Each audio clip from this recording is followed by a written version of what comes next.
This is Dr. Milt Lowder here with Dr. Brian Selman. Amplos coming at you with a growth project. And just to give you an idea, if this is your first time being introduced to Amplos, we are a performance psychology practice located in Greenville, South Carolina, dedicated to all things growth, people growth.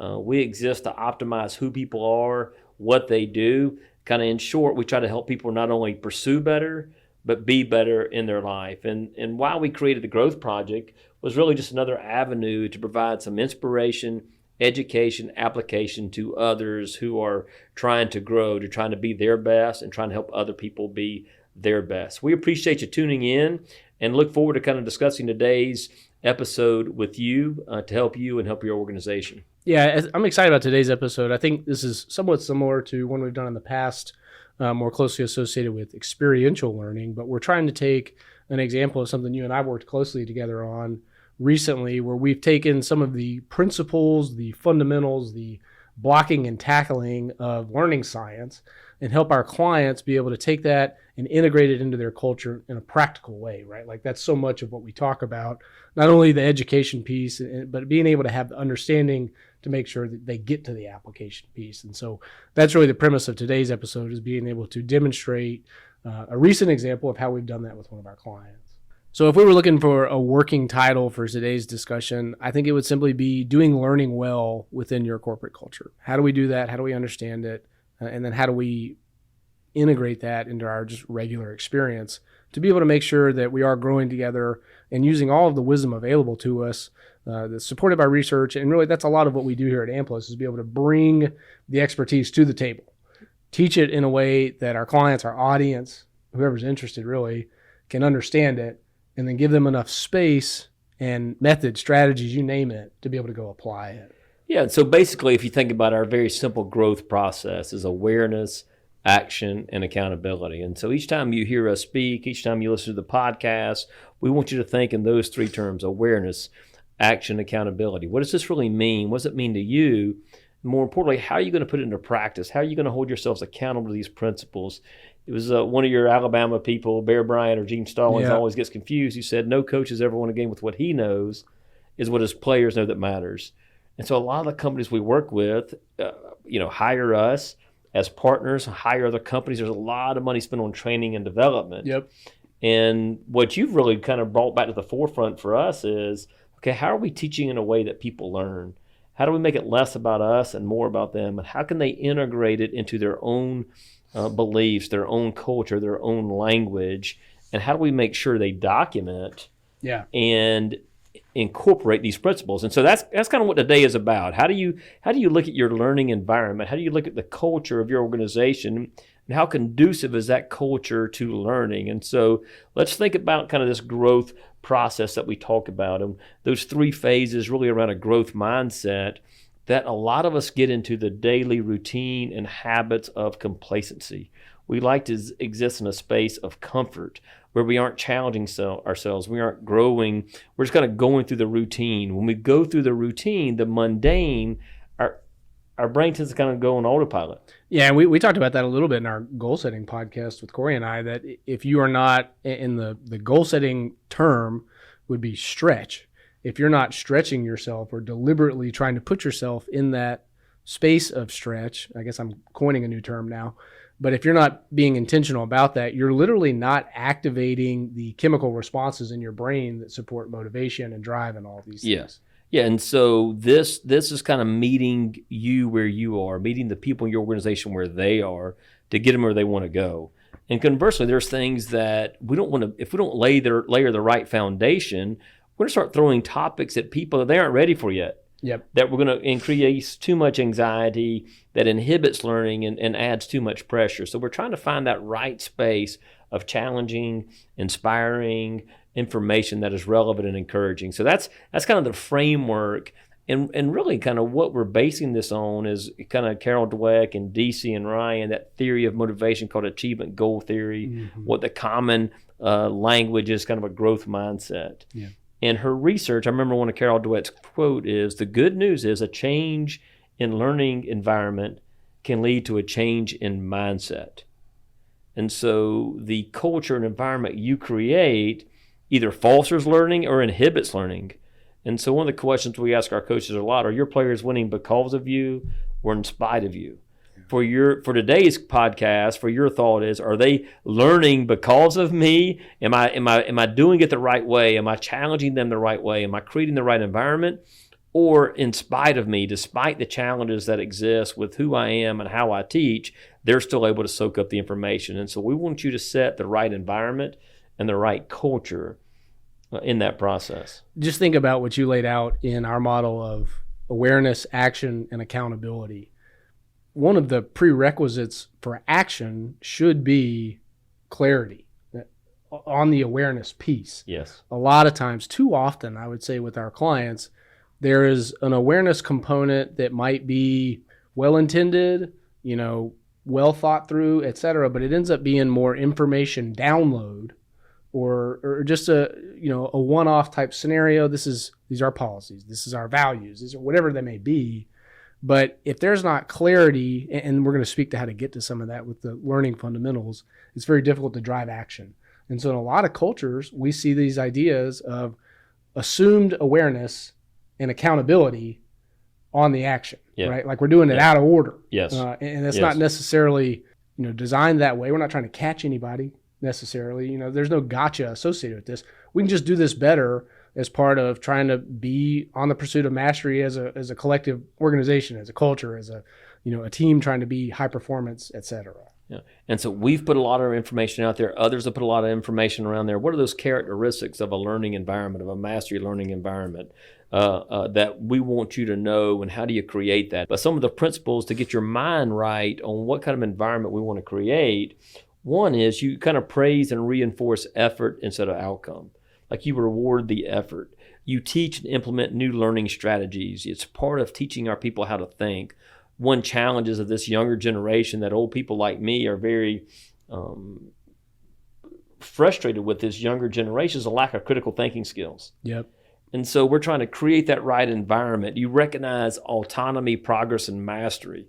That's self-determination theory by your boy DC. Brian Deci. Yeah. I always say DC, but what it looks like. I could be saying it wrong too. I don't know. And give space for learning to take place, and give positive feedback and evaluation, not criticism.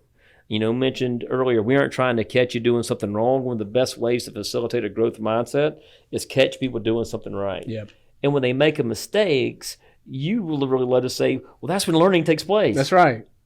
We need that friction, that disequilibrium would be a real academic term for it. This desirable difficulty. We need the stretch. Yeah. Right? That's what we need. And so sometimes as teachers, as leaders, we try to avoid mistakes. We don't want people to make mistakes. We try to get them to do it the way we do it.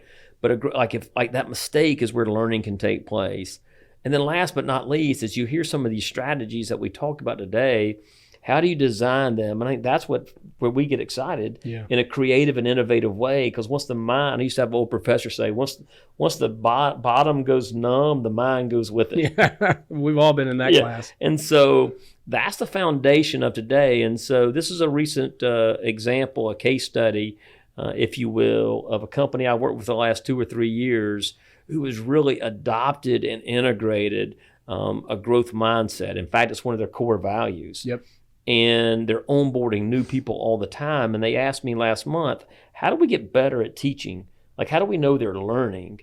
And I said, well, let me bring in my resident expert, Dr. Selman, and let's talk through. And it was very specific to these new people. But after our conversation last week, they already have ideas of transforming their whole learning and training department. Yeah, it was, we were on with them for an hour, 90 minutes, whatever it was. And it felt like, in many ways, after about 20 minutes, we needed to just pause and let them have a sidebar, right? Like the wheels were turning in such a productive way. And so I hope that we gave them enough firm footing to be able to have those discussions, those brainstorms with each other in our absence, to be able to follow up afterwards and help them really do this well. So let's get into it. We really talked about 4 primary strategies that we wanted to get them coached up on. Not that they were, this is not necessarily stuff that they might not be familiar with or couldn't already identify within their culture. We wanted to just point to it in a way that we could acknowledge it and say, hey, this is really good. Do more of that. Yeah. Right. And in instances where we were really helping them become aware of some of the strategies.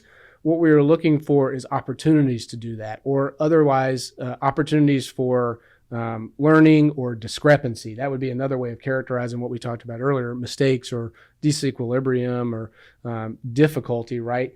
Understanding of where they're at now and where they're trying to be, and the gap between those two is really where you can start shining a light, pouring your energy, these kinds of things. Okay, so let's get into it. 4 specific strategies that we wanted to cover with them.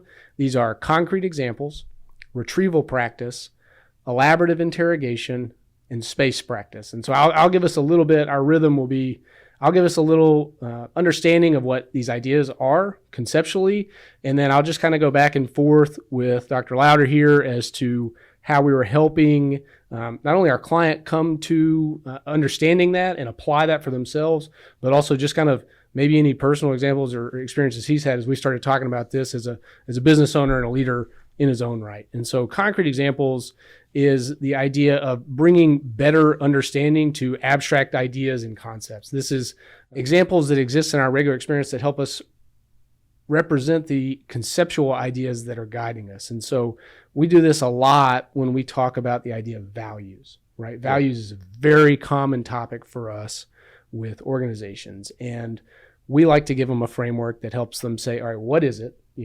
However many words you choose to use, right? Whether it be hustle, humility, etc. Whether it be friendship, whether it be integrity, loyalty, you name it, right? These are all very common. Respect was one company I was working with today. Treat others with respect. Sure. So what is your word? What does it mean? Yeah. Literally in your own words, in your own language. Don't come to me with, Webster's defines respect as such and such. I don't care what Webster thinks. I need to know what your company, your organization thinks, right? So this is the framework. And then we have a third column that is, what does it look like? And what does it look like for us in a values context is really a bucket collecting concrete examples. And so if respect is one of your values, concrete examples can help us clarify what that looks like. So in what ways do you notice people demonstrating respect? In what ways do you notice people behaving with respect? And the more opportunities that we can, more diverse examples that we can get of this idea manifesting in our culture, the more that we can calibrate for clarity and be able to get us to a point where, it'd be one thing to have somebody new come into the organization and say, hey, we really believe in respect. And they're like, okay, cool. Yeah, I like respect.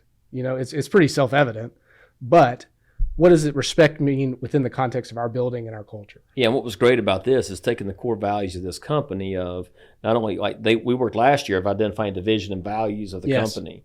And one of their core values is growth. Another one is accountability. Sure. Another one is high performance. And so we had them think about, when we created it, what does it mean? What's it look like? And so what Brian did last week was went to them and said, okay, well, give me an example of someone living up to those core values. Yeah. Because what that question does, if you have to talk about yourself, like one of our core values is humility. Right. And so, hey, give me an example of you demonstrating humility. Right. It makes it more difficult. And so we're much more willing to look at examples in other people, especially if we're looking for something good in other people. We're much better at finding the bad sometimes in ourselves. Yeah. And kind of self-deprecating around our own goals or our own ways we live up to those values. So what Brian challenged the group is, hey, take a moment and write down. And writing down is really important. Yeah. Write down the specific examples of you have seen of somebody demonstrating accountability, of somebody demonstrating a growth mindset. And it was great to see the conversation take place. They said, hey, we had a guy who's really, he's really critical of himself. Yep. And he's been hesitant to ask for feedback, but immediately after a call the other day, he walked in my office and said, hey, can you help me with this? Yes. That's a growth mindset. Absolutely. Yeah, and so those are those concrete examples that exist within your organization. If we say we want to catch people doing something right, let's be very specific of what we're looking out for. Now, it's so easy to catch us doing something wrong. No doubt. We're wired for that. Yes. Way easier. And we've spent a lot of time talking about that. But in terms of improving the learning of your organization, we're trying to take the complex and make it simple. We're trying to take the abstract and operationalize it. What was your words? Calibrate clarity? Calibrate for clarity. Yeah. Yeah. Absolutely. Was that on but that's on the next one. I got ahead of myself. all of this is part of it. Anytime you're bringing concrete examples into the mix, that's what you're doing. And one of the things to share with concrete examples to just be encouraging of is that even if they feel obvious or in some ways just implied or redundant, it's still important to get them out there into the open, because interpretation is still in the eye of the beholder.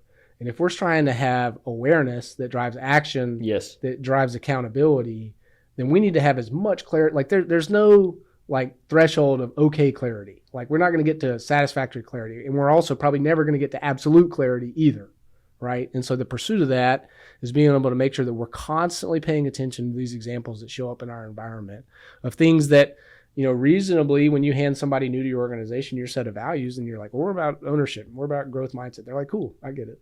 I'm no dummy. I know what that means. A couple of the questions we talk about is, what kind of person finds success at Amplos? Yeah. Well, they demonstrate these values. That's right. Around growth and humility and hustle and teamwork. And more specifically, here's what that really looks like. Yes. So Jordan did this, or AK did this, or Meredith did this, Yes. or Reynolds did this. Like, we have specific examples of what that looks like and how that exists within our organization. The other thing we've done at Amplos is we've incentivized living up to those values. Yeah. And so there's some incentive compensation for living up to those values. And so when we give our performance reviews, it's very specific examples of, hey, Brian, Yes. this is what hustle looked like. I appreciate it when you did this. Hey, this is you being a team player. And so, one, it reinforces what's really important in your organization. And two, it really starts training the organization and training people within the organization to look for the good, hunt the good. And here's what it means, and here's what it feels like to be a part of this organization. Love it. Two things to clarify on concrete examples, then we'll move on. Anytime you put a concrete example out into the open, you're essentially putting a stake into the ground as to what it looks like within this organization. And so in doing so, we're able to narrow our focus on what it is that we're actually talking about so that we have enough clarity to drive action. The second thing is that it can be a very disarming strategy or method to encourage people to identify it in someone else, right? Just like you shared earlier, if you ask people to say, in what ways are you really crushing growth mindset? Well, it feels like kind of an awkward humble brag. And if you notice yourself really struggling with growth mindset, like nobody wants to come to confession at the office. Yeah. You know what I mean? And so if you just say, hey, where do you notice a teammate, right? Like language matters. Where do you notice a teammate really living out growth mindset? All of a sudden you get more examples than you could have possibly been aware of. And it becomes an exercise in cohesion as much as clarity with relative to the values in the concrete examples. So really good, really good. Yeah. So we've got, in terms of learning in your organization, one thing to really think about concrete examples. We would challenge you, what would that look like in your organization around values, around other things that you think are important when you teach? What are the concrete examples? The second one we're going to really focus on in terms of learning theory and implementing learning theory is retrieval practice. Yes. So retrieval practice, just as the name suggests, is bringing information to mind from memory. And in doing so, you are essentially practicing your knowledge like you would practice an instrument. Like if you're training your body, you go to the gym to practice doing that. The same can be said for being able to draw information out of your memory and out of your kind of bank of knowledge that you have available to you. And as you do that, it becomes more durable, more sustainable, more committed to long-term learning. And there's a variety of different ways to accomplish this. Most people are familiar with flashcards or practice tests. These kinds of things would all fit the criteria for retrieval practice. I think the simplest one that most people can just do is free recall, and being able to essentially do a bit of a mind dump of everything you can remember on a particular topic. And so if you're in your organization and you've got a particular policy or a particular value or something that you want to be deliberate about trying to make sure that we understand this, right? Remember, awareness, action, accountability, this is part of it. Take a time in a monthly meeting, in a quarterly meeting, and say, all right, look, everybody just pen and paper, blank paper. One of our core organizational values is growth mindset, or one of our big policies is charitable gift matching or tuition reimbursement. I want you to write down everything you can remember on this particular topic. Yeah. And so all of a sudden you get people, something that seems so easily available to them, or, they get the gist of it. you're going to find out pretty quickly at what depth do they really understand these ideas, and therefore how actionable are they? Yeah, this is really important in terms of our coaches and in the sports realm in terms of free recall. Absolutely. What are they remembering? We don't remember a whole lot. And so what I've had fun doing with this exercise, when I finish a talk, when I finish a session, before we leave, I have everybody, hey, take 1 minute and write down everything that's on your mind. Yes. And then take another couple minutes to write down what you're going to do with that information. So we've raised your awareness of what you know and what you don't know. What's the action? What's the accountability to go with it?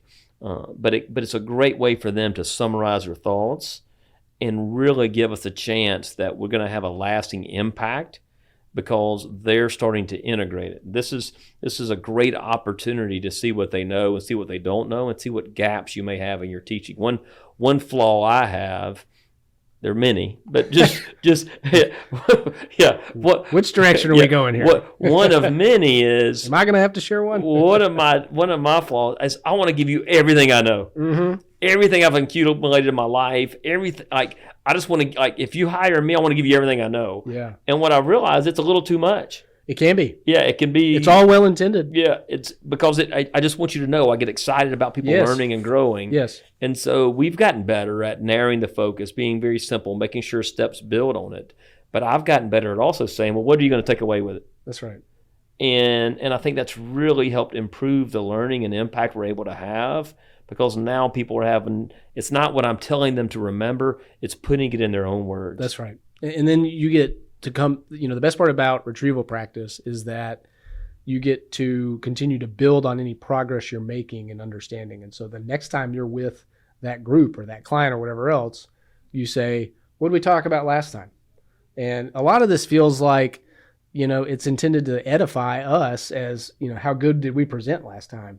This is not an exercise to make us feel better. And it is for sure. It usually doesn't make you feel better because you're like, I don't know what we talked about. And it's at least for us, we look at this stuff every day. And so we're like, tell me about growth mindset. And then there's crickets. And it's like, my goodness, guys, we got to start back from the beginning. Yeah, we do. That's how memory works. Which means we have to get better at teaching. And so that's that balance. And so if you're in an organization, like, why can't they ever get this? If you're at home, like I've told my kids 1,000 times, well, they aren't learning, right? If you're constantly reminding, they aren't having to learn. That's right. If you're telling them what to do every time, they aren't taking ownership of it. Yeah. And so this free recall makes them a little uncomfortable and lets you know where those gaps are in their knowledge and where the gaps are in your teaching. Yeah, that's that. Whenever you've been in a meeting and someone say, well, what did we talk about last time? And you immediately say, Lord, I hope they don't call on me. That's the discomfort we're talking about. Yeah. That is you having to learn. That is you having to go dig up from your memory and dig up the bones of whatever you can, and then we'll build from there. And part of that is the accountability. If we aren't calling people and challenging people to learn, to put it into practice, then what are we teaching for? Yeah.